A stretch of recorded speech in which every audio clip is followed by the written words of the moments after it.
નમસ્કાર વિદ્યાર્થી મિત્રો, વર્લ્ડ ઇન બોક્સની યુટ્યુબ ચેનલમાં આપ સર્વ વિદ્યાર્થી મિત્રોનું હાર્દિક સ્વાગત છે. મિત્રો, આ સેશનમાં આપણે વાત કરીશું 1 જુલાઈના પાક્ષિકની. સીધી શરૂઆત નથી કરવી. જેવી રીતે દર લેક્ચરની અંદર મને ઘણા બધા વિદ્યાર્થીઓ જવાબ આપે છે, એ જ મુજબ લાસ્ટ જે સેશન આપણે લીધેલું, લાસ્ટ પાક્ષિક જે વાત કરેલી, એ પાક્ષિકની અંદર ઘણા બધા વિદ્યાર્થીઓના જવાબ છે. અમુક વિદ્યાર્થીઓના નામ સમાવી શકું છું, એટલે બધાના અહીંયાથી પોસિબલ નથી, છતાં હું નામ આપી દઉં છું. જેમ કે દીપિકાબેન છે અપારનાથી, એમણે જવાબ આપ્યો છે નીતિ આયોગનો પ્રશ્ન મેં પૂછેલો હતો કે નીતિ આયોગ છે એનું પૂરું નામ જણાવો, નીતિ આયોગ કોની જગ્યાએ આવેલું છે, ક્યારે આવેલું છે, બરાબર. ઘણા બધા જવાબ છે. નીતિ આયોગ જેમ છે તો national institute of transforming India, અને આયોજન પંચ આપણને સૌને ખબર છે કે સર આયોજન પંચ જે હતું એમની જગ્યાએ નીતિ આયોગની શરૂઆત થઈ હતી, બરાબર. તો નીતિ આયોગની શરૂઆત થઈ છે 2015નું વર્ષ એ આપણને સાથે યાદ છે. તેનાથી આગળ રાધેભાઈ કરીને છે, એમને પણ મને સારો એવો જવાબ આપ્યો છે. યુનાઇટેડ નેશનની વાત કરી દીધી છે. યુનાઇટેડ નેશનનો પ્રશ્ન હતો હેડક્વાર્ટર ક્યાં આવેલું છે, તો એમણે મને જવાબ અહીંયાથી આપેલો છે. એફઆઈઆર જે આપણે વાત કરી હતી, એફઆઈઆર નો પ્રશ્ન મેં તમને આપ્યો હતો, તો એફઆઈઆર નું પૂરું નામ આપણને આપ્યું છે ફર્સ્ટ ઇન્ફોર્મેશન રિપોર્ટ, જે આપણે સૌએ જાણી લેવું રહ્યું. ત્યારથી આગળ ડેરી, ઘણી બધી ડેરીઓ મેં પૂછેલી હતી તમને, બરાબર. તો એ બધી ડેરીઓ જે છે એમના પણ જવાબ મને અહીંયાથી મળેલો છે કે સર દૂધ સરિતા છે તો ભાવનગર ખાતે છે, દૂધ સાગર મહેસાણા ખાતે છે. આ બધા જવાબ મને અહીંયાથી મળેલા છે. પ્રાદેશિક નામો મેં પૂછેલા છે, એમના જવાબો ઘણા બધા મને મળેલા છે. તમે બધાએ કમેન્ટ વાંચેલી જશે. રિંકલબેન સિંધવ છે, એમણે પણ મને જવાબ આપેલો છે. વિકીભાઈ છે, આ વિકીભાઈનો મને જવાબ ગયો. આપણે જે વાત કરી હતી એસ્ટલ પ્રોજેક્ટ, બરાબર, એમણે મને સાચું નામ આપ્યું સર અમારા ગામમાં પ્રોજેક્ટ શરૂ થઈ ગયો છે, એમનું નામ અસ્ટોલ આ યોજના છે. તો મને અહીંયાથી એક યોજનાનું નામ થોડુંક આમથી આમ હતું, એ પણ જવાબ આપણને મળી ગયો, બરાબર. એમના ગામ ઉપર પ્રેક્ટિકલી આ યોજનાનો અમલ થયો છે, તો એમને આપણને સાચો જવાબ પણ આપી દીધો અહીંયાથી. દીપાબેન ગોસાઈ છે, રુદ્ર દેસાઈ છે, ત્યારથી આગળ અજયસિંહ બારડ છે. આ બધાના જવાબ મને અહીંયાથી મળેલા છે, તો બધાને મેં અહીંયા સમાવેલા છે. ઘણા બધા વિદ્યાર્થીઓ છે, પોસિબલ નહોતું બધાનું અહીંયા, એટલે જેટલા પોસિબલ છે એટલા બધાના સમાવી લીધા છે. ક્લિયર? આ બધા જવાબ તમે વાંચેલા છે, એટલે મેં પૂછેલા બધા પ્રશ્નો તમને મળી ગયા છે. સીધા સેશનની શરૂઆત કરી દઈએ કે સર જે સેશનની અંદર ક્વેશ્ચન લેવાના છે અમારે, આ ક્વેશ્ચન કયા લેવાના છે. સીધા પ્રશ્ન નંબર 1 ઉપર આવી જઈએ તો ક્વેશ્ચન નંબર 1 આપણી સામે છે. ઇન સ્પેસ કાર્યક્રમ અંતર્ગત, ઇન સ્પેસ, જો ગયા લેક્ચરની અંદર આપણે જ્યારે પાક્ષિકની વાત કરી હતી 16 જૂનના પાક્ષિકની, ત્યારે ઇન સ્પેસ કાર્યક્રમ અથવા તો ઇન સ્પેસ એજન્સી આના વિશેની વાત કરી છે. તો આ કાર્યક્રમ અંતર્ગત ભારતના વડાપ્રધાન સાહેબ નરેન્દ્ર મોદી છે, એમણે અત્યારે હાલ ધોરણ 10માં અભ્યાસ કરતી તન્વી પટેલ આમની મુલાકાત કરી હતી. તો આ તન્વી પટેલ જેમની મુલાકાત કરી છે, એ શા કારણે મુલાકાત થઈ, સર આ કાર્યક્રમ શું છે, અને આ તન્વી પટેલ જે છે, મુખ્ય પ્રશ્ન અહીંયા આપ્યો છે કે કયા જિલ્લાના વતની છે.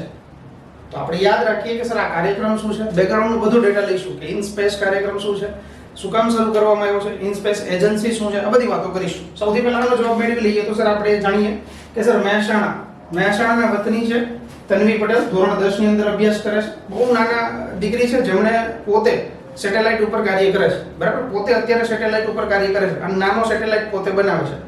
આ સેટેલાઇટ થોડાક સમયની અંદર જ લોન્ચ થવા જઈ રહ્યો છે, તો આપણે આને યાદ રાખવું પડશે સર. હવે બધી માહિતી બેકગ્રાઉન્ડમાં લઈએ તો સમજો કે નરેન્દ્ર મોદી સાહેબ આપણને ખબર જ છે કે મન કી બાત કાર્યક્રમનું આયોજન કરે છે.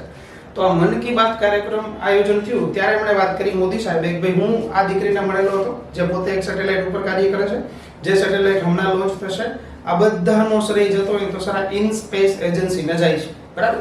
તો સર આખી મેટર શું છે એને જાણીએ, સમજો. બેકગ્રાઉન્ડથી લેતા જઈએ છે. તન્વી પટેલની પહેલા વાત આવી છે, પહેલા એમને જાણી લઈએ.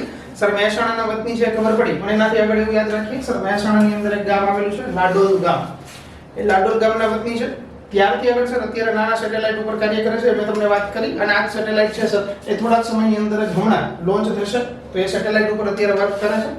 હવે સર તમે વાત કરી છે ઇન સ્પેસ એજન્સીની, તો થોડુંક એનું કહી દઉં ઇન સ્પેસ એજન્સી શું છે, ઇન સ્પેસ એજન્સી શા માટે રચવામાં આવી છે.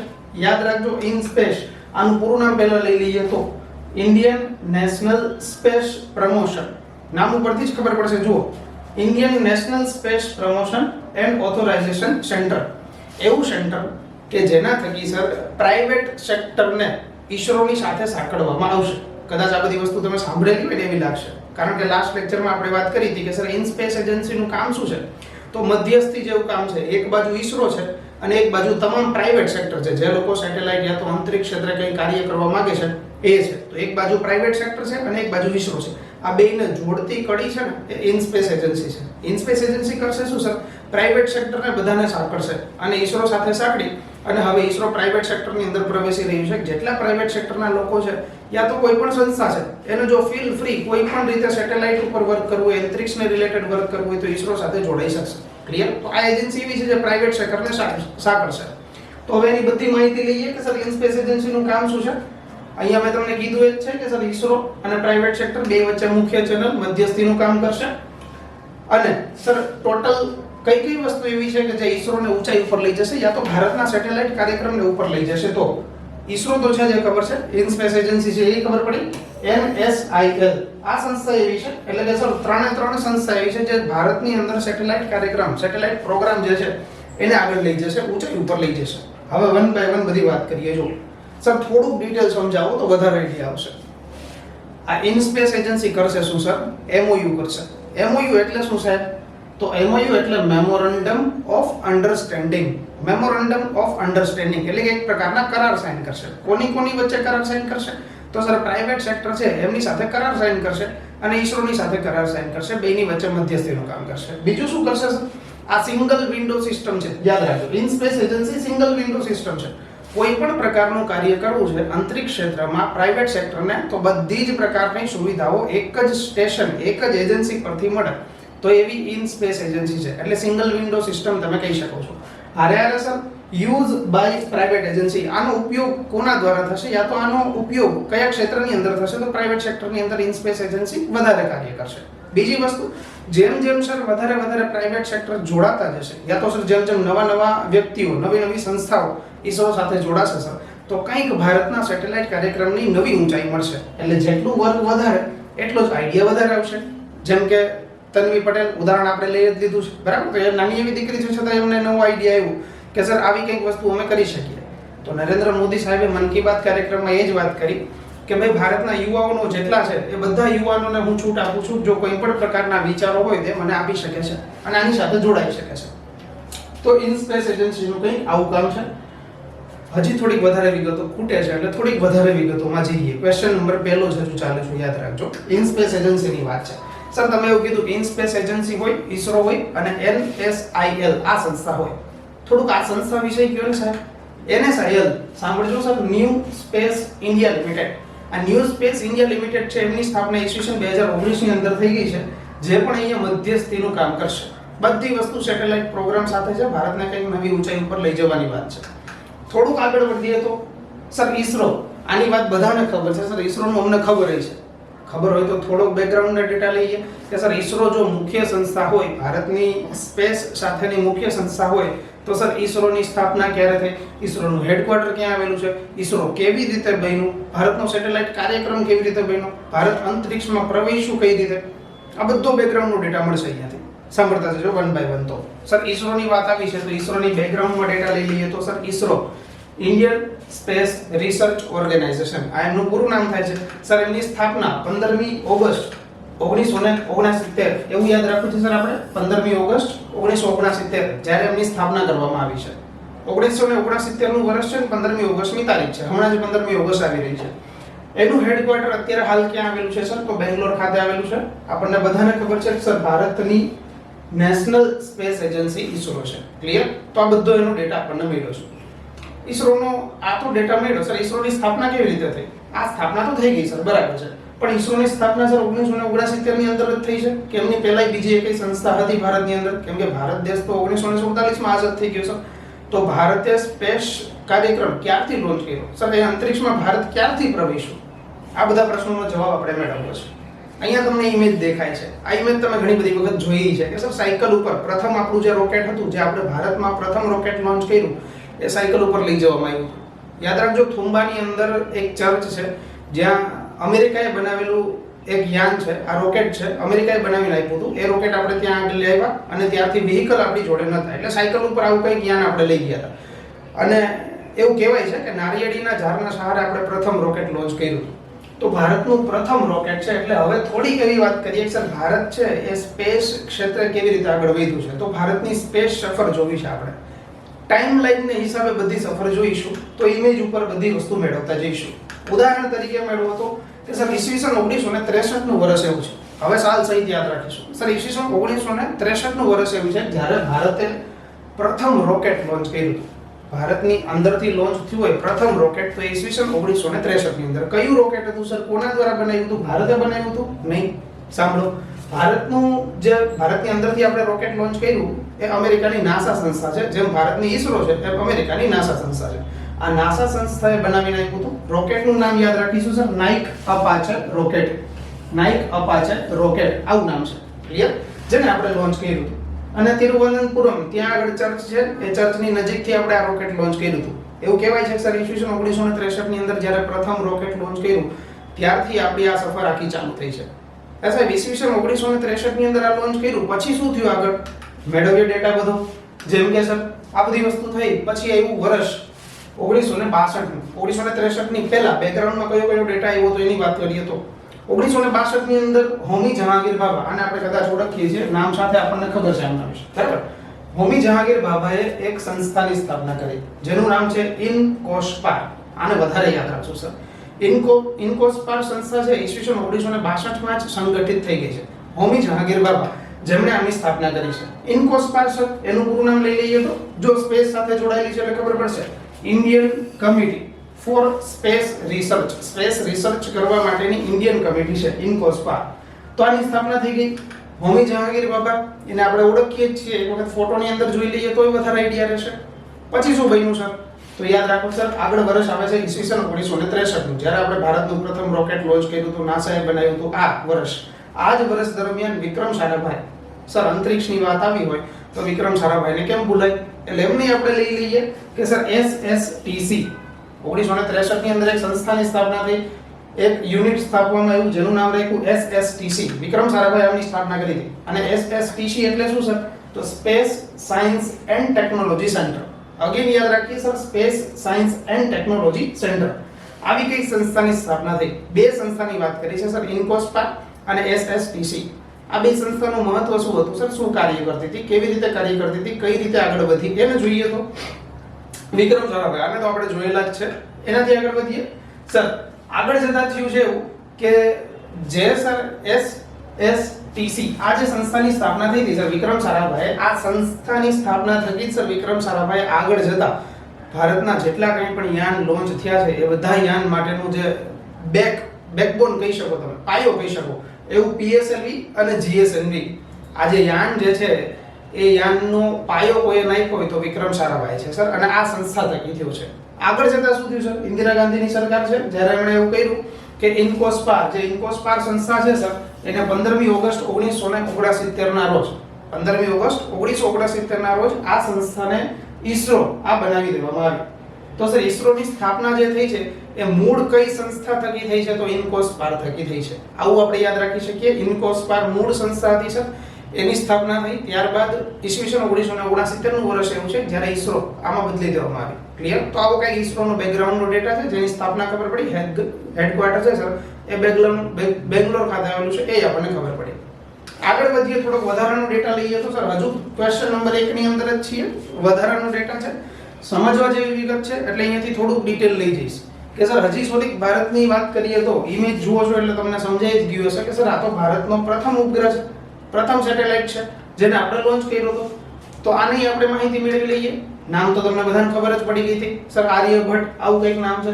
તો ભારતનો પોતાનો પ્રથમ ઉપગ્રહ આર્યભટ્ટ, જે આપણને સૌને ખબર છે કે સર 1975 ની અંદર લોન્ચ કર્યો હતો. રશિયાની મદદથી લોન્ચ કર્યો હતો. રશિયાની મદદથી, ઠીક છે. હવે આપણે કાર્યક્રમને યાદ રાખીશું. સાંભળજો સર, ઇન્ટરકોસ્મોસ રશિયાનો પ્રોગ્રામ છે. ઇન્ટરકોસ્મોસ પ્રોગ્રામ થકી ભારતે પોતાનો પ્રથમ સેટેલાઇટ લોન્ચ કર્યો છે ઈસવીસન 1975 ની અંદર.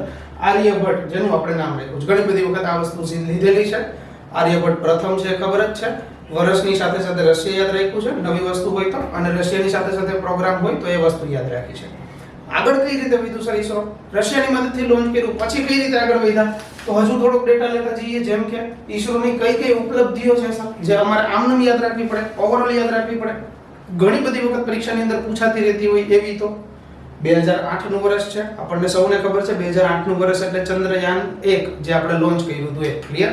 ત્યારથી આગળ 2014 નું વર્ષ એવું છે, સૌથી મોટી સિદ્ધિ આને આપણે કીધી હતી બરાબર, 2014 નું વર્ષ કે જ્યારે મંગલયાન આપણે લોન્ચ કર્યું હતું. મંગલયાન 2014 ની અંદર લોન્ચ કરતાની સાથે ભારત આખી દુનિયા માટેનો એવો દેશ બન્યો પ્રથમ, સમજો, ભારત આખી દુનિયા માટેનો પ્રથમ દેશ બન્યો કે જેમણે પોતાના પ્રથમ પ્રયાસની અંદર મંગલયાન સુધી પહોંચેલું હોય ક્લિયર. તો મંગલયાન આપણે યાદ રાખીએ સર 2014 નું વર્ષ છે. હજુ એક સિદ્ધિ છે, આપણને ખબર ઘણી બધી સિદ્ધિ છે પણ અહીંયા 3 સિદ્ધિ સમાવેશ કરેલી છે સર. 2017 નું વર્ષ છે, આવું આપણે કંઈક સાંભળેલું છે સર. ઈસરોએ પોતાની રીતે 104 સેટેલાઇટ એક સાથે લોન્ચ કર્યા જે આપણે વર્લ્ડ રેકોર્ડ નોંધાવેલો હતો ક્લિયર. તો આવી કંઈક સિદ્ધિઓ યાદ રાખવી છે સર. 2008 નું વર્ષ હોય તોય ભલે, 2014 નું વર્ષ હોય તોય ભલે, 2017 નું વર્ષ હોય તોય ભલે સર, અત્યારે 2022 નું હોય તોય ભલે, ઈસરો હંમેશા નંબર 1 જ રહી છે ક્લિયર. આગળ જતા જોઈએ તો કંઈક ચંદ્રયાન 1 આ ઇમેજ તમારી સામે રાખું છું એટલે વધારે થોડુંક સમજવામાં સહેલું પડશે. ચંદ્રયાન 1 ત્યારથી આગળ જોઈએ તો મંગલયાન, આને તો આપણે કદાચ મૂવી સ્વરૂપે જોયેલું હશે, બધો ડેટા આપણને ખબર હશે ક્લિયર. તો મંગલયાન અહીંયા રાખેલું છે. ત્યારથી આગળનો થોડોક ડેટા મેળવીએ તો ક્વેશ્ચન નંબર 2 ઉપર જઈએ છીએ. પહેલા ક્વેશ્ચન ની અંદર ફક્ત એટલી વાત કરી લીધી. ક્વેશ્ચન આપણો એવો જ હતો કે તન્વી પટેલ ક્યાંના વતની છે, કયા જિલ્લાના વતની છે. હવે જિલ્લાની સાથે ખાલી નથી બેસું એટલા માટે બેકગ્રાઉન્ડનો બધો ડેટા લીધો છે. ઈસરો આવ્યું છે તો ઈસરો વિશે બધી વિગત ખબર હોવી જોઈએ. ઇન સ્પેસ એજન્સી આવી છે તો એના વિશે ખબર હોવી જોઈએ ક્લિયર. ક્વેશ્ચન નંબર 2 તરફ જઈએ છીએ. ક્વેશ્ચન નંબર 2, તાજેતરમાં પાવો નુર્મી ગેમ્સ, આ એક પ્રકારની ગેમ્સ છે પાવો નુર્મી ગેમ્સ 2022, એનું આયોજન ક્યાં કરવામાં આવ્યું? કરંટ અફેર છે એટલે અહીંયા આગળથી ક્યાંક ને ક્યાંક જોડાયેલી વિગત હશે તો જ અહીંયા લીધેલી હશે ક્લિયર. અત્યારે હાલ યાદ રાખીએ સર, ફિનલેન્ડ ની અંદર આનું આયોજન કરવામાં આવ્યું. સર ફિનલેન્ડ ની અંદર આયોજન થાય તો કઈ વાંધો નથી પણ અહીંયા સમાવવાનો શું ઉદ્દેશ છે યાદ રાખજો. નીરજ ચોપડા, આપણે આને ઓળખીએ છીએ, બધા સ્ટેટસમાં રાખ્યું હતું બરાબર ને. જ્યારે ઓલિમ્પિક રમાણી ગોલ્ડ મેડલ મળ્યો ત્યારે લગભગ બધાના સ્ટેટસમાં આ વ્યક્તિ જોવા મળ્યા. તો નીરજ ચોપડાએ અત્યારે હાલ ફરી પાછો એક નેશનલ રેકોર્ડ સ્થાપ્યો છે. ભાલા ફેંક રમત સાથે જોડાયેલા છે એટલે એમની અંદર જ નેશનલ રેકોર્ડ સ્થાપ્યો છે. તો યાદ રાખીએ 89.30 મીટર સુધીની દૂર સુધી ભાલો ફેંક્યો છે એટલે આમનો નેશનલ રેકોર્ડ ફરી પાછો નવો બન્યો છે. સર અમારે શું આ આંકડો યાદ રાખવો પડે, 100% યાદ રાખવો પડે. 89.30 મીટર છે એટલે યાદ રાખીશું. પરીક્ષાની અંદર હમણાં ઓલિમ્પિકની અંદર જ્યારે નીરજ ચોપડાએ ગોલ્ડ મેડલ મેળવ્યું તો એમની લેન્થ પૂછી લીધી કે કેટલા મીટર દૂર સુધી એમને ભાલો ફેંકેલો હતો ક્લિયર. તો આપણે નેશનલ રેકોર્ડ હમણાં તોડ્યો છે, નવો બનાવ્યો છે તો આને યાદ રાખી લઈએ સર. કઈ જગ્યાએ? તો ફિનલેન્ડની અંદર છે ક્લિયર. એનાથી આગળ વધીએ તો સર નીરજ ચોપડા સાહેબ વિશે બીજી કેટલી વિગત ખબર હોવી જોઈએ? જેમ કે ફિનલેન્ડની અંદર જ બીજી એક ગેમ રમાણી છે જેને કહેવાય છે કુઅર્ટાને ગેમ્સ. આ કુઅર્ટાને ગેમ્સ ની અંદર એમને સમજો કે 89.69 મીટર સુધી, જે પહેલી વાત કરી હતી એના કરતા આગળ, તો 89.69 મીટર સાથે ગોલ્ડ મેડલ ફરી પાછો હાંસલ કર્યો છે. અને અત્યારે એમને આ ગેમ્સ ફિનલેન્ડની અંદર જે રમાણી ત્યારે ગોલ્ડ મેડલ પ્રાપ્ત કર્યો છે. તો ગોલ્ડ મેડલ આ સાહેબે પ્રાપ્ત કર્યો છે એટલે અત્યારે હાલ ચર્ચામાં છે. તો થોડોક એનો બેકગ્રાઉન્ડનો ડેટા લઈ લઈએ તો ખબર પડી જશે. જેમ કે આપણને ખબર જ છે સર 2020 ની ટોક્યો ઓલિમ્પિક ગેમ હતી. જ્યારે ટોક્યો ઓલિમ્પિક ગેમ રમાણી ત્યારે 87.58 મીટર ભાલા ફેંક એમને કરી જેમાં એમને ગોલ્ડ મેડલ હાંસલ કર્યો હતો. નીરજ ચોપડા સાહેબની જ વાત ચાલે છે તો યાદ રાખી લઈએ સર. 24 ડિસેમ્બર 1997 હરિયાણાની અંદર એમનો જન્મ થયો છે એટલે આ વસ્તુ યાદ રાખવી પડશે. ક્યાંક આમાંથી કદાચ ક્યારેક પ્રશ્ન પૂછાઈ જાય, તાજેતરની ગેમ્સ પૂછાય, ગેમ્સનું સ્થળ પૂછાય કે ગોલ્ડ મેડલિસ્ટ પૂછાય તો યાદ રહી જશે ક્લિયર. ત્યારથી આગળ વધીએ છીએ પ્રશ્ન નંબર 3. ક્વેશ્ચન નંબર 3 એવો છે કે સર અત્યારે હાલ હમણાં ખેલો ઇન્ડિયા યુથ ગેમ્સ આનું આયોજન થઈ ગયું. તો સર ખેલો ઇન્ડિયા યુથ ગેમ્સ છે એનું આયોજન થયું તો એની અંદર નવી કઈ કઈ રમત જોડાઈ? સાહેબ પણ ખેલો ઇન્ડિયા યુથ ગેમ્સ અમને ખબર જ નથી તો એ ખબર પડી જશે. પહેલા નવી ગેમ્સ જે ઉમેરાણી છે એને લઈ લઈએ. ટોટલ નવી 5 ગેમ્સ ઉમેરાણી છે ખેલો ઇન્ડિયા યુથ ગેમ્સ છે. આ 5 રમત જે ઉમેરાણી છે એ 5 રમત કઈ કઈ છે સાંભળતા જજો. ગતકા આ રમતનું નામ છે, થાંગટા, યોગાસન, કલરીપાયત્તુ અને મલખમ. આ 5 રમત છે જે 5 સ્વદેશી રમત છે. દેશી રમત કહી શકો તમે. 5 રમતનો સમાવેશ અત્યારે હાલ નવી કરવામાં આવ્યો છે. અચ્છા સર તો થોડુંક આના વિશેનું ડેટા આપો તો. અત્યારે જે વાત કરીએ છીએ એ વાત અત્યારે આપણે કરીએ છીએ ખેલો ઇન્ડિયા યુથ ગેમ્સ 2022ના વર્ષની. તો સર આનું આયોજન ક્યાં કરવામાં આવ્યું? તો 2 જગ્યાએ સંયુક્ત રીતે થયું છે યાદ રાખીએ સર, હરિયાણા અને દિલ્હી. આ બંને જગ્યાએ એનું સંયુક્ત રીતે આયોજન થયું છે. અચ્છા સર પણ યુથ ગેમ્સ વિશે તો વાત કરો થોડી. ચાલો યુથ ગેમ્સ વિશે વાત કરી લઈએ તો આપણને વધારે ખબર પડશે. કે આ 2022 ની અંદર જે આયોજન થયું સર એ આયોજન સંપૂર્ણ થયું. નંબર 1 મેડલિસ્ટ હોય આપણને ખબર છે મેડલ ટેલી એટલે ટોટલ આખું લિસ્ટની અંદર નંબર 1 રાજ્ય કયું રહ્યું? તો આપણે યાદ રાખીશું સર પ્રથમ નંબરે હરિયાણા રહ્યું છે, જેમણે total 52 gold medal, 39 silver medal અને 46 બ્રોન્ઝ મેડલ પ્રાપ્ત કર્યા છે. તો આ ત્રણે ત્રણ મેડલ પ્રાપ્ત કર્યા છે. આપણે ખાલી એટલું યાદ રાખીએ સર પ્રથમ નંબરે હરિયાણા રહ્યું છે. સર પ્રથમ નંબરે હરિયાણા રહ્યું એનો કંઈ વાંધો નથી, પણ ગુજરાત વિશે કંઈક વાત કરો તો જોઈ લઈએ સર. ગુજરાત છે એ આ મેડલ ટેલીની અંદર ટોટલ 14મા નંબરે રહ્યું છે અને 14મા નંબરે રહેલું ગુજરાત કેટલા મેડલ લઈ આવ્યું છે સાહેબ? તો 4 ગોલ્ડ, 11 સિલ્વર અને 9 બ્રોન્ઝ મળીને કુલ ટોટલ 24 મેડલ આ રમતની અંદર પ્રાપ્ત થયા છે. હજી થોડીક વધારે વાત લઈ લઈએ તો સર આ જે ગેમ્સની વાત કરી સર, આ ખેલો ઇન્ડિયા યુથ ગેમ્સ એનું પ્રથમ આયોજન ક્યારે કરવામાં આવ્યું હતું? વાર્ષિક દર આયોજન થાય છે. પ્રથમ આયોજન છે 2018ના વર્ષની અંદર કરવામાં આવ્યું હતું. ક્લિયર? તો આને આપણે યાદ રાખી લઈશું સર. યુથ ગેમ્સની વાત આવે તો વધારે ખબર પડે. સાહેબ એનો કઈ વાંધો નથી, પણ તમે એવું કીધું કે ગતકા અને આ 5 નવી રમત આવી.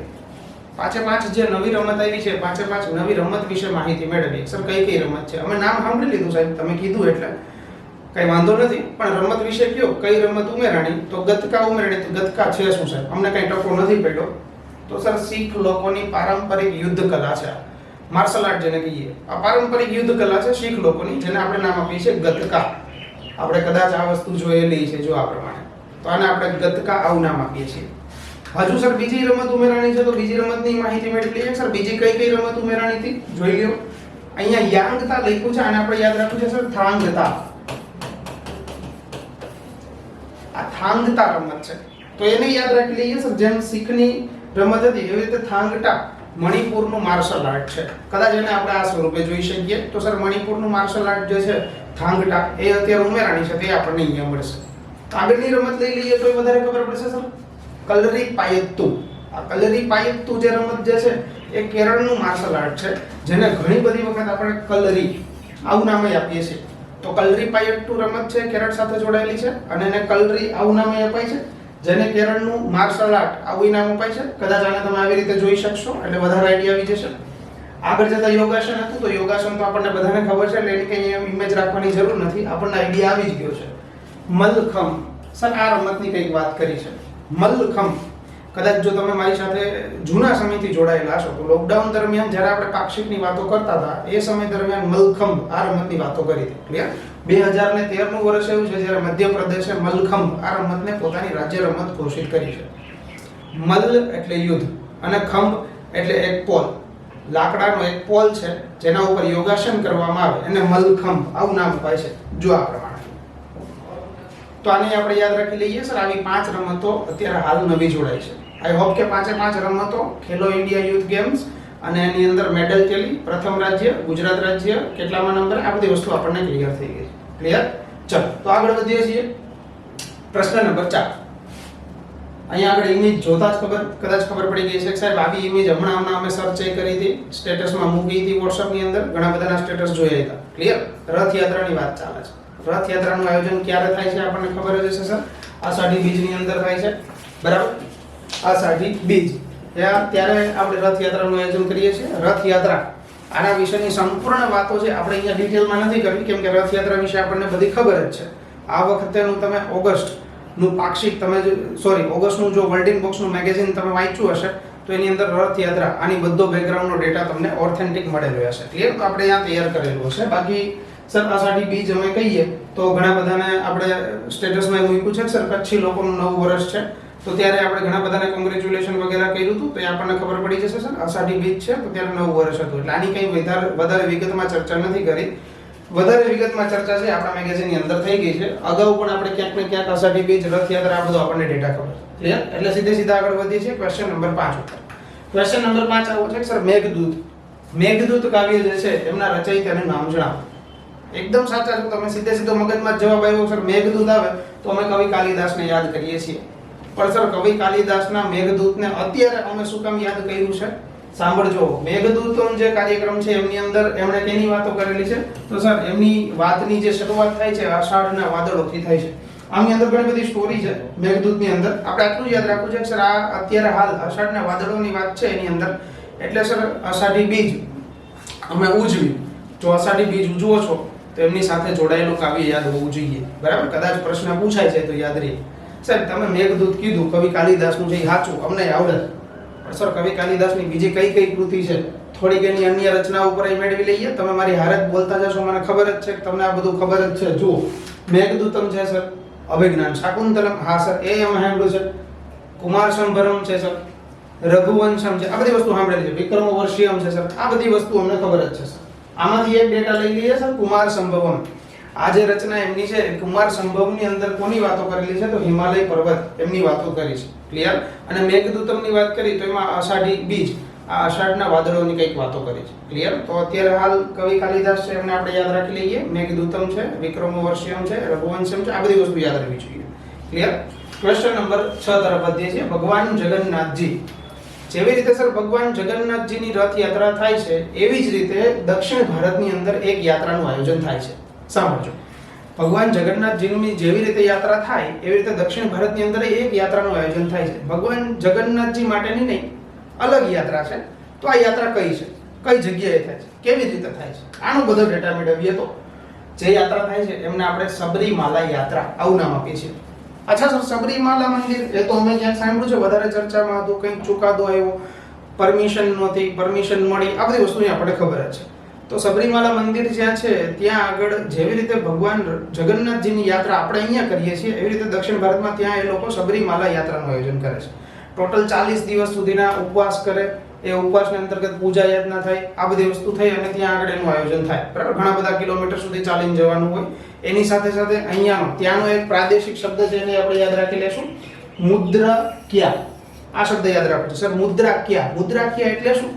એ લોકો કરે છે ત્યાં નારિયેળ લે અને નારિયેળની અંદર ઘી ભરવામાં આવે અને આ નારિયેળની અંદર રાખેલું ઘી છે બધા લોકો યાત્રામાં સાથે લઈને ફરતા હોય. એ જ્યારથી યાત્રા ચાલુ થાય ત્યારથી લઈને ભગવાન મંદિર, ભગવાનનું જે મંદિર છે અયપ્પા, આ યાદ રાખવું છે સર, ભગવાન છે ત્યાંના અયપ્પા, એ અયપ્પા ભગવાનના દર્શન માટે થઈ અને એ લોકો આ યાત્રાનું આયોજન કરે છે. આ યાત્રાની અંદર એ લોકો આવી રીતે મુદ્રાક્યા એટલે કે નારિયેળની અંદર ભરેલું ઘી જોડે લઈને ફરતા હોય. જ્યારે મંદિરે પહોંચે ત્યારે લોકો એવું કરે છે, મંદિરે પહોંચીને ભગવાન અયપ્પાને આ પ્રસાદ સ્વરૂપે ધરાવે છે. જ્યારે પ્રસાદ સ્વરૂપે ધરાવે ત્યારે એમાંથી અડધું ઘી ધરાવવામાં આવે અને અડધું ઘી ફરી પાછું ઘરે પ્રસાદ સ્વરૂપે લઈ જવામાં આવે. તો આ જે યાત્રા છે, જેમ રથયાત્રા થાય એવી જ રીતે સબરીમાલા યાત્રા થાય છે. તો એને યાદ રાખીએ. ભગવાન અયપ્પા એને ઘણી બધી વખત લોકો દક્ષિણ ભારતની અંદર વિષ્ણુ ભગવાનનો અવતાર આવું માને છે, તો આને યાદ રાખી લઈએ. ત્યારથી આગળ સર સબરીમાલા મંદિર આની વાત આવી છે તો તમારા માટેનો એક પ્રશ્ન દર વખતે આપું છું એટલે અહીંયા આપતો જઈશ. સબરીમાલા મંદિર જે છે એ કઈ જગ્યાએ આવેલું છે આ તમારે ગોતી અને કમેન્ટ બોક્સની અંદર મને જણાવવાનું છે. ક્લિયર? તો સબરીમાલા યાત્રા આપણને ખબર પડી ગઈ છે. ત્યારથી આગળ વધીએ છીએ. Question number 7. હાલમાં જ ક્વેશ્ચન નથી, આ તો ડેટા છે, આપણને અત્યારે હાલ ખબર હશે પણ છતાં અહીંયા ઇન્ક્લુડ કરી દઉં છું. હાલમાં ભારતના વડાપ્રધાન સાહેબ શ્રી છે એ નરેન્દ્ર મોદી સાહેબ છે, એમના માતાજી એટલે આપણને નામ ખબર જ છે સર, હીરાબા, એમણે 100મા વર્ષમાં પ્રવેશ કર્યો છે. તો ફેક્ચ્યુઅલ ડેટા છે, નામ લઈ લઈએ સર. હીરાબા છે, એમનો જન્મ છે મહેસાણાના વિસનગરની અંદર થયો છે. અત્યારે હાલ 100મું વર્ષ એમનું બેઠું છે. ઘણા બધા લોકો એમની ઇમેજો જોઈએ છે, મોદી સાહેબ એમની ઘરે ગયા હતા, આ બધી વસ્તુ એમને કરી છે. મન કી બાત કાર્યક્રમ હતું ત્યારે એમણે પોતે પોતાની માતાની વાત કરી, હીરાબાની વાતો કરી, પોતાના ફાધરની વાતો કરી અને ઘણી બધી આ માતા રિલેટેડ વાતો કરી. બરાબર? એમાંથી મને આ ડેટા યોગ્ય લાગ્યો છે એટલે હું અહીંયા લઈ લઉં છું. મહેસાણાનું વિસનગર છે તો એને આપણે યાદ રાખી લઈશું. ક્લિયર? ત્યારથી આગળ વધીએ છીએ ક્વેશ્ચન નંબર 8. ક્વેશ્ચન નંબર 8 ની વાત કરીએ. તાજેતરમાં ભારતના વડાપ્રધાનશ્રીએ ગુજરાતના કયા જિલ્લાથી ગુજરાત ગૌરવ અભિયાન વડાપ્રધાન સાહેબે શરૂ કરાયું છે? એટલે ગુજરાત ગૌરવ અભિયાનની શરૂઆત ક્યાંથી થઈ છે? તો યાદ રાખીએ સર, બરોડા, વડોદરાથી આમની શરૂઆત થઈ છે. હારે હારે બીજી કેટલી વાતો યાદ રાખીશું સર? વડોદરાથી આ અભિયાન તો શરૂ થયું છે, બીજી કઈ કઈ વાતો યાદ રાખવી છે? તો યાદ રાખજો, 2 યોજના અહીંયાથી યાદ રાખવી છે. કદાચ બેકગ્રાઉન્ડમાં ક્યાંક આપણે જૂના સ્વરૂપે આ યોજનાઓ સમજી ગયા છે. મુખ્યમંત્રી માતૃશક્તિ યોજના અને બીજી છે પોષણ સુધા યોજના. તો આ 2 યોજનાઓનો પણ અત્યારે હાલ આ વર્ષમાં પ્રારંભ અહીંયાથી આગળ થયો છે. પોષણ સુધા યોજના જે છે એમની આપણે ઘણી બધી વખત વાતો કરી છે. આદિવાસી જે વિસ્તાર છે સર, ત્યાં આગળ મહિલાઓને પોષણક્ષમ આહાર મળે એ માટે થઈ અને જે યોજના લાગુ છે એને પોષણ સુધા યોજના નામ આપ્યું છે. ક્લિયર? કદાચ આ આપણે અગાઉ સમજી ગયા છીએ. આ જે છે આપણા માટે મુખ્યમંત્રી માતૃશક્તિ યોજના એ કદાચ નવું છે તો હમણાં એની આપણે ડિટેલમાં ભણી લઈશું. અત્યારે આવું યાદ રાખવું છે, ગુજરાત ગૌરવ અભિયાન બરોડાથી શરૂ થયું છે. વડોદરાથી આની કંઈક શરૂઆત થઈ છે. મુખ્યમંત્રી માતૃશક્તિ જે યોજના છે સર એ રાજ્ય સરકાર અંતર્ગત આવતી યોજના છે. વિભાગ કયો છે એની લઈ લઈએ તો સર મહિલા અને બાળ વિકાસ વિભાગ, આના અંતર્ગત આ યોજના કાર્યરત છે. રાજ્ય સરકારની યોજના છે એટલે યાદ રાખીશું, અને આ વિભાગ છે એને પણ આપણે યાદ રાખી લઈએ. ત્યારથી આગળ વધીએ છીએ ક્વેશ્ચન નંબર 9. યોજનાની બધી વિગત હમણાં આપીશું. ક્વેશ્ચન નંબર 9 છે કયા પ્રોજેક્ટ અંતર્ગત ટેકનોલોજીનો સમન્વય કરીને એવો કયો પ્રોજેક્ટ છે જેમાં ટેકનોલોજીને ભેગી સાંકળી અને મહિલા અને બાળકોના સ્વાસ્થ્યનું મોનિટરિંગ કરવામાં આવશે. એવી એક એપ્લિકેશન માધ્યમથી મોનિટરિંગ થશે કે મહિલાઓ બાબતની કંઈ પણ પ્રોબ્લેમ હોય તો એના સ્વાસ્થ્યનું ધ્યાન રાખવામાં આવે. તો આ કયો પ્રોજેક્ટ છે સર? તો યાદ રાખી લઈએ સર, ઈ-મમતા પ્રોજેક્ટ. આ ઈ-મમતા પ્રોજેક્ટ એવો છે જેના અંતર્ગત એપ્લિકેશન થકી મહિલાઓની ધ્યાન રખાય છે, મહિલા અને બાળકો બંનેના સ્વાસ્થ્યનું ધ્યાન રખાય છે. ક્લિયર? તો આને યાદ રાખી લઈએ સર. આ વસ્તુ અત્યારે હાલ ચર્ચામાં છે. ત્યાર એની હમણાં વાત આવશે, ટેન્શન ના લો.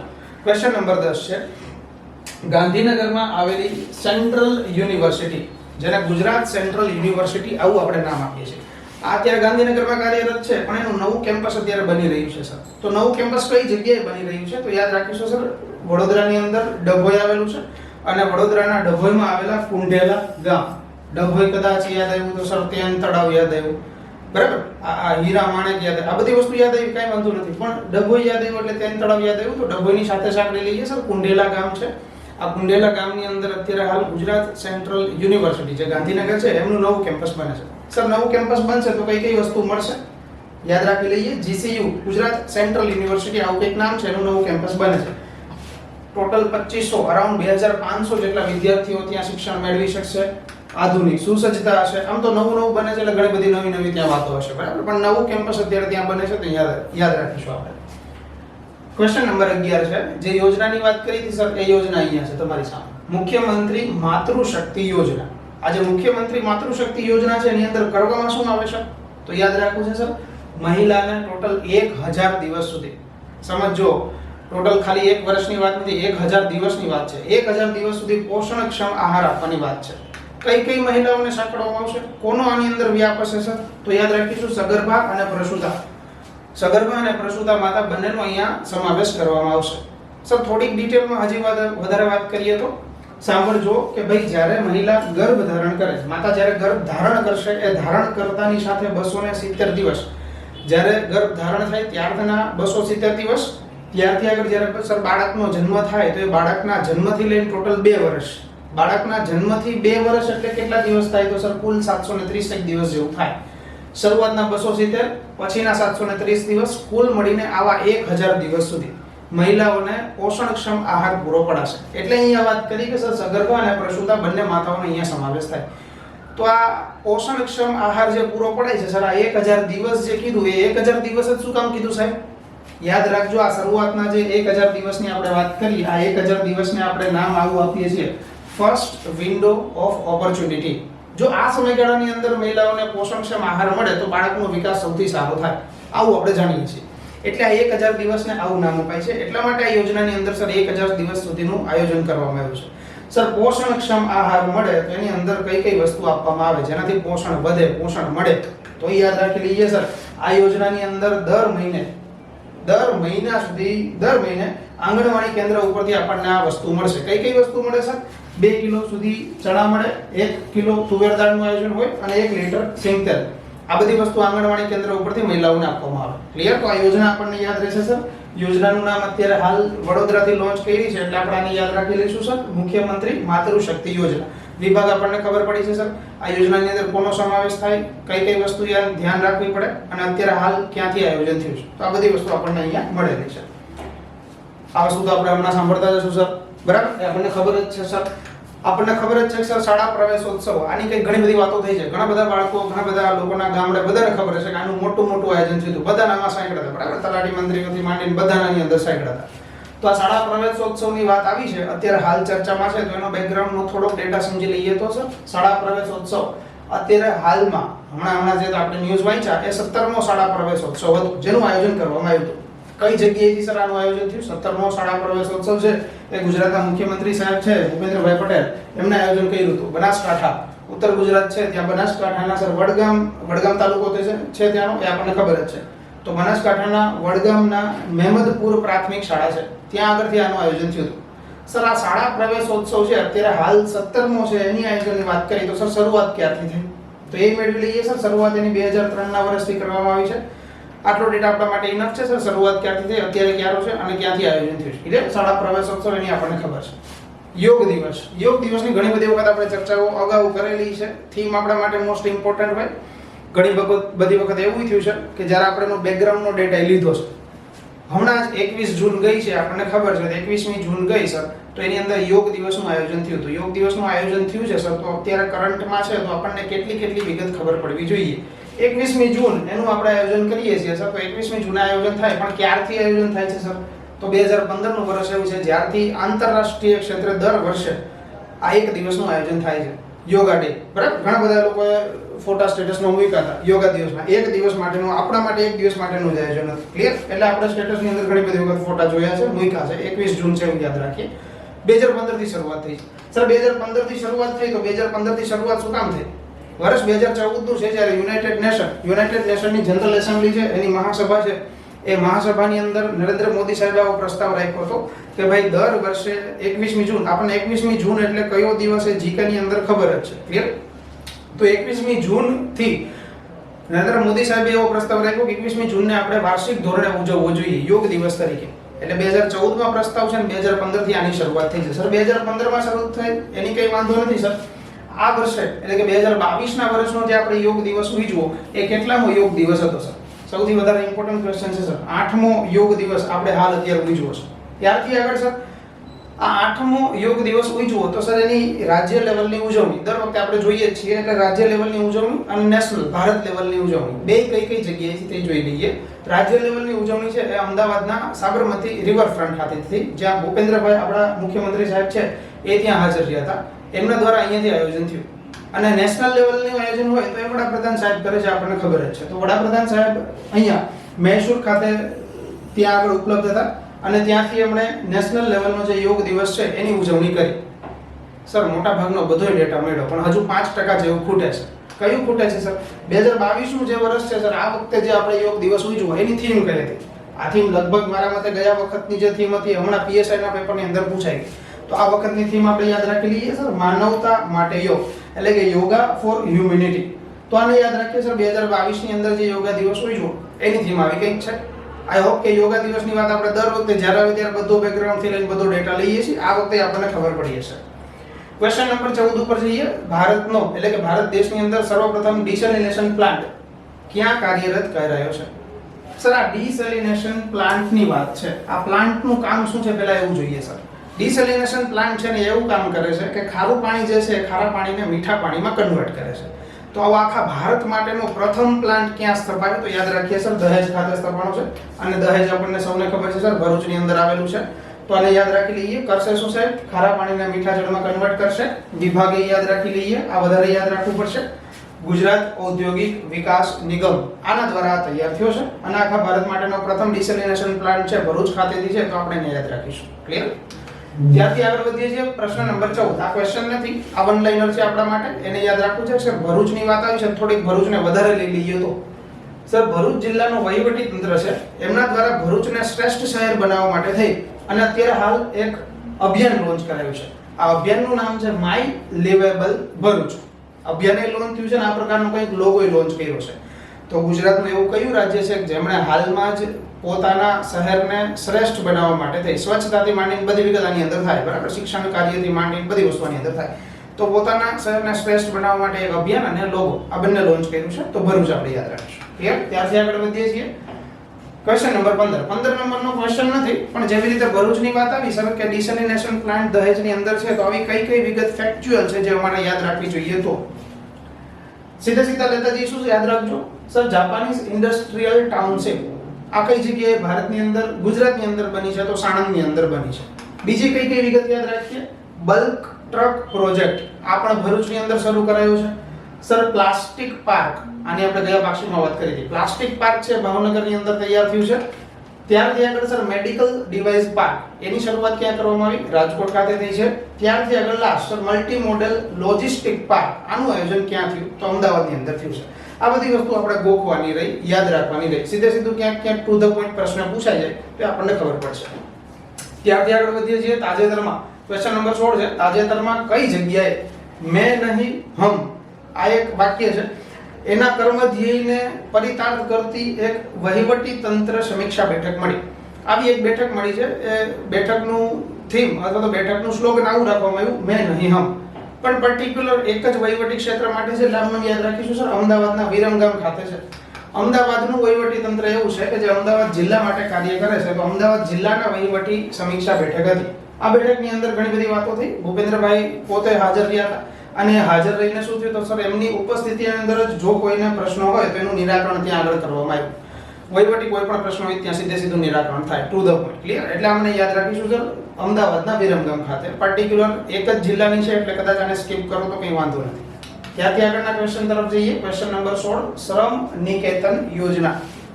આપણે ઘણી બધી વખત વાત કરીએ છીએ સર કે ઘણી બધી યોજનાઓ અહીંયા આગળ પરીક્ષાની અંદર પૂછાય છે.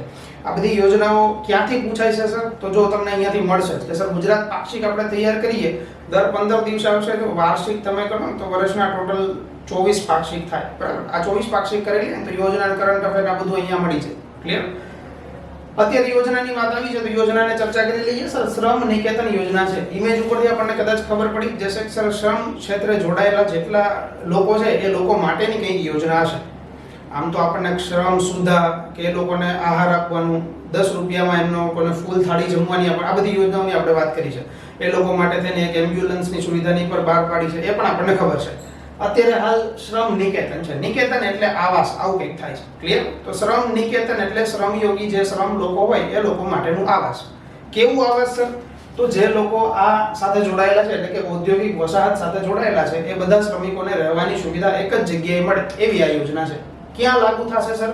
તો જે ઔદ્યોગિક વસાહતમાં 15,000 થી વધારે શ્રમિકો કાર્યરત હોય ત્યાં ગુજરાત સરકાર પોતે આવું એક આવાસનું ડેવલપમેન્ટ કરી આપશે. એ બધા આવાસની અંદર આ લોકોને રહેવા મળશે. ક્લિયર? તો અત્યારે શ્રમ નિકેતન યોજના છે, યાદ રાખીએ સર. અત્યારે શું કામ ચર્ચામાં છે? આવું પ્રથમ શ્રમ નિકેતન છે સર, એ અત્યારે હાલ આણંદથી એનો પ્રારંભ થયો છે. ક્લિયર? તો પ્રથમ આણંદની અંદર છે, એને યાદ રાખી લઈએ. યોજના શું કહેવા માંગે છે, કોના માટેની છે, બધું આપણને અહીંયાથી મળ્યું છે. ત્યારથી આગળના પ્રશ્ન તરફ વધીએ છીએ. અહીંયા તમે ઇમેજ જુઓ છો એટલે કદાચ આનો જવાબ તમને મળી જશે. ક્વેશ્ચન નંબર 17 છે, તાજેતરમાં એક પહેલ નથી, એક સેમિનાર છે. સેમિનારનું નામ પહેલ છે. એક પહેલ નામનો સેમિનારનું આયોજન થયું અને એની હારે હારે એરિયા એડોપ્શન સ્કીમ એટલે કે AAS આનું આયોજન થયું. તો આનું આયોજન કોના દ્વારા થયું? ઇમેજ ઉપર જુઓ છો એટલે ખબર પડે કે સર ગુજરાત પોલીસ વિભાગ છે એમના દ્વારા આનું આયોજન કરવામાં આવ્યું હતું. સર કઈ વાંધો નથી, પણ આ આયોજન શેના માટે થયું એવું યાદ રાખો. જે લોકો અહીંયા આપણે જો વાંચે ખબર પડે, એરિયા એડોપ્શન સ્કીમ છે. લોકલ જે પબ્લિક છે, લોકલ પબ્લિકના સૂચનોને આધારે હવે ગુજરાત પોલીસ છે ટ્રાફિક નિયમોનું પાલન યા તો ટ્રાફિકની સમસ્યાઓ નિવારવાનું કામ કરશે. તો હવે લોકલ પબ્લિકને આમાં સાંકળવાની વાત છે. કોઈ પણ એરિયા વાઇઝ પબ્લિક પાસેથી કોઈ પણ સારી સારી વાતો લેવામાં આવશે. જો એ યોગ્ય લાગે તો એનું અમલીકરણ કરવામાં આવે. તો આવો એક સેમિનાર છે જેનું નામ છે પહેલ, અને આવી એક સ્કીમ છે જેને આપણે એરિયા એડોપ્શન સ્કીમનું નામ આપીએ છીએ. તો ગુજરાત પોલીસ વિભાગ છે એમના દ્વારા આ શરૂ થઈ છે. ક્લિયર? આગળ વધીએ છીએ. ક્વેશ્ચન નંબર 18, મોડેલ આધારિત ફિટનેસ ટેસ્ટિંગ પોલિસી. આ એક પ્રકારની પોલિસી છે સર, ફિટનેસ ટેસ્ટિંગ પોલિસી છે. આ જાહેર કરનારું ભારતનું પ્રથમ રાજ્ય કયું છે? ગુજરાત રાજ્ય છે, એને યાદ રાખી લઈએ. મોડેલ આધારિત છે અને કોઈ પણ પ્રકારના પ્રાઇવેટ સેક્ટર છે આની અંદર ટેસ્ટિંગ પોલિસીનું એક સેન્ટર સ્થાપી શકશે. જો એ સેન્ટર સ્થાપે પછી કોઈ પણ વ્હીકલ છે, કોઈ પણ વાહન છે, એને ફિટનેસ ટેસ્ટિંગ માટેનું પ્રમાણપત્ર પણ આ જે સંસ્થા હશે એ સંસ્થા ત્યાંથી આપી શકશે. ક્લિયર? તો આ બધી વસ્તુ અહીંયા થશે. પણ એની અંદર ઘણા બધા નિયમો છે કે સર દર 3 મહિને છે સેન્ટ્રલાઇઝ કોઈ પણ સમિતિ હશે એ આવીને એમનું ચેકિંગ કરશે. દર 3 મહિને એમનું ચેકિંગ થાય. એમને દર મહિનાના જે હિસાબો છે એમને આપવાના રહે, વાર્ષિક હિસાબો આપવાના રહે. આપણે આટલું યાદ રાખીએ કે સર અત્યારે હાલ ફિટનેસ ટેસ્ટિંગ પોલિસી છે એ લાગુ કરનારું ગુજરાત રાજ્ય પ્રથમ રહ્યું છે. ત્યારથી આગળ વધીએ છીએ. ભારત દેશની ક્વેશ્ચન નંબર 19 છે, ભારત દેશની રમતગમત ક્ષેત્રની પ્રથમ રાષ્ટ્રીય પરિષદ. આખા ભારત માટેની પ્રથમ રાષ્ટ્રીય પરિષદ છે કે જે રમતગમત ક્ષેત્રે જોડાયેલી હોય. તો આવી પરિષદનું આયોજન ક્યાં કરવાનું? ઓફકોર્સ વસ્તુ છે સર, તમે ગુજરાત પાક્ષિક ભણાવો છો તો ગુજરાતની જ વાત હશે. તો બરાબર છે સર, ગુજરાતની અંદર આનું આયોજન થયું છે. પણ સર ગુજરાતની અંદર એ ક્યાં થયું છે? તો યાદ રાખીએ statue of unity. Statue of યુનિટીની ઘણી બધી આપણે વાતો કરીશું. બરાબર? બધી ખબર છે આપણને. સ્ટેચ્યુ ઓફ યુનિટી છે ત્યાં એકતાનગર ટેન્ટ સિટી બનેલું છે. આ ટેન્ટ સિટી ખાતે અત્યારે હાલ આ પરિષદનું આયોજન થયું, જેની અંદર ઘણી બધી વાતો કરવામાં આવી કે ભાઈ રમતગમત પોલિસી કેવી હોવી જોઈએ, એની અંદર ગુજરાતની અંદર કેવી રીતે આયોજન કરવાનું છે, આ બધી વાતો ત્યાં હતી. ક્વેશ્ચન નંબર 20 તરફ જઈએ છીએ. કલ્પતરુ પ્રોજેક્ટ. આ કલ્પતરુ, આમ તો કલ્પતરુ વૃક્ષ તમે સાંભળેલું જ હશે, બરાબર? વૃક્ષ કલ્પતરુ સાંભળ્યું છે, અહીંયા ઇમેજ મૂકી છે એટલે કદાચ બધી વસ્તુઓમાં ઇન્ટરલિંક થતી હોય એવી લાગશે. આ પ્રોજેક્ટની વાત કરી લઈએ સર. કલ્પતરુ પ્રોજેક્ટ શેના માટેની છે તો યાદ રાખજો, અત્યારે હાલ આ પ્રોજેક્ટનો પ્રારંભ ગાંધીનગરથી થયો છે. ગાંધીનગરની અંદર આપણા મુખ્યમંત્રી સાહેબ છે, ભૂપેન્દ્ર સાહેબ, એમને આનો પ્રારંભ કર્યો છે. પણ સર ગુજરાત સરકાર આની અંદર ઇન્વોલ્વ છે, પણ ગુજરાત સરકારે કોના સહાયથી કર્યું છે તો યાદ રાખવાનું છે સર, બ્રહ્મકુમારી સંસ્થા. આના સાથે મળીને આનું આયોજન થયું છે. પણ સાહેબ આ પ્રોજેક્ટની અંદર થાય શું એમ તો કયો. આ પ્રોજેક્ટની અંદર ટાર્ગેટ સેટ કરવામાં આવ્યો છે. કેવો ટાર્ગેટ છે સર? આખા ભારતની અંદર કુલ 40 લાખ અને ગુજરાતની અંદર 6 લાખ આટલા વૃક્ષોનું વાવેતર અને જતન કરવામાં આવશે. ક્લિયર? તો આવી કંઈક વાતો આની અંદર થઈ છે. કલ્પતરુ પ્રોજેક્ટ છે, વૃક્ષો વાવવાની વાત છે, બ્રહ્મકુમારી સંસ્થા છે, ગાંધીનગરથી પ્રારંભ થયો છે. આ શોર્ટમાં મેં તમને કહી દીધું. ક્લિયર? ત્યારથી આગળ વધીએ છીએ. Question number 21. ભારત દેશના પ્રથમ, આખા ભારત માટેનું પહેલું અને વિશ્વ માટેનું ત્રીજું ફોસિલ પાર્ક, કે જેને આપણે ડાયનાસોર મ્યુઝિયમ ફેઝ 2 આવું નામ આપીએ છીએ, એનું આયોજન ક્યાં કરવામાં આવ્યું, લોકાર્પણ ક્યાં કરવામાં આવ્યું?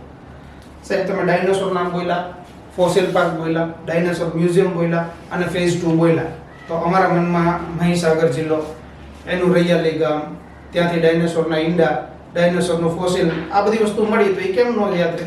સાચી જ વસ્તુ છે, તમે સાચા જ છો. મહીસાગરના રૈયાલી ખાતે ત્યાંની શરૂઆત થઈ, એનું લોકાર્પણ કરવામાં આવ્યું.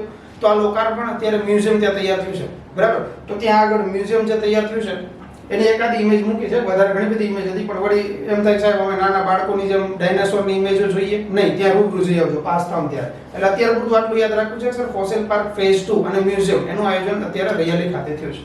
આમ તો ક્વેશ્ચન આવે તો આપણને નામનો ખબર પડી જાય છે. ક્લિયર? ક્વેશ્ચન નંબર 21 છે ભારત દેશના પ્રથમ, અચ્છા ઓકે, આ ક્વેશ્ચન આપણે જોઈ ગયા છે. Question number 22. ગુજરાતનો પ્રથમ, આખા ગુજરાત માટેનો પ્રથમ એવો બ્રિજ બન્યો છે જેને આપણે મલ્ટી લેયર અને મલ્ટી ડિરેક્શન, મલ્ટી લેયર અને મલ્ટી ડિરેક્શન આવું કહેવા માંગે છે. આવો બ્રિજ અત્યારે હાલ બન્યો છે જેને આપણે રેલવે ઓવરબ્રિજ આવું નામ આપ્યું છે. તો સર મલ્ટી લેયર અને મલ્ટી ડિરેક્શન આવો બ્રિજ ક્યાં થયો? આમનો વિચારો તો જવાબ ખબર પડશે. જો સૌથી વધારે બ્રિજ ધરાવતો ગુજરાતનો જિલ્લો, એકદમ સાચા છો sir, Surat. Clear?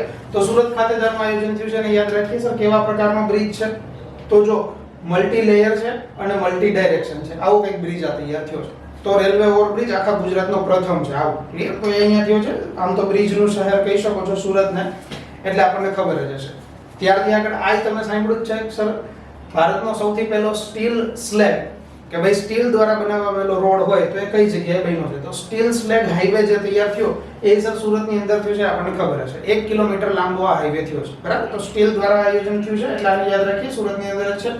Question number 23. Climate change.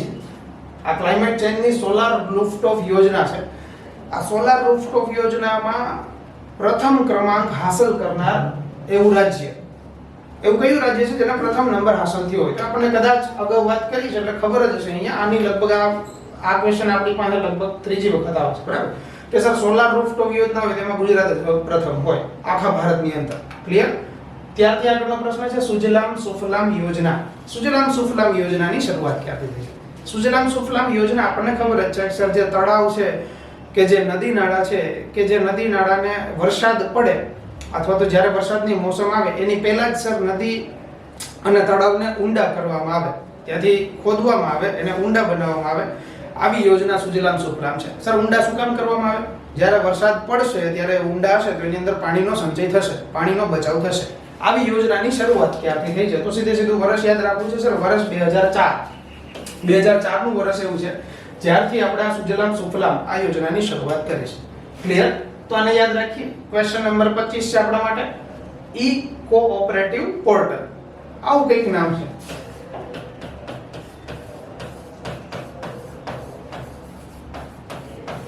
આ નામનું એક પોર્ટલ તૈયાર થયું છે, ઈ કોઓપરેટિવ પોર્ટલ.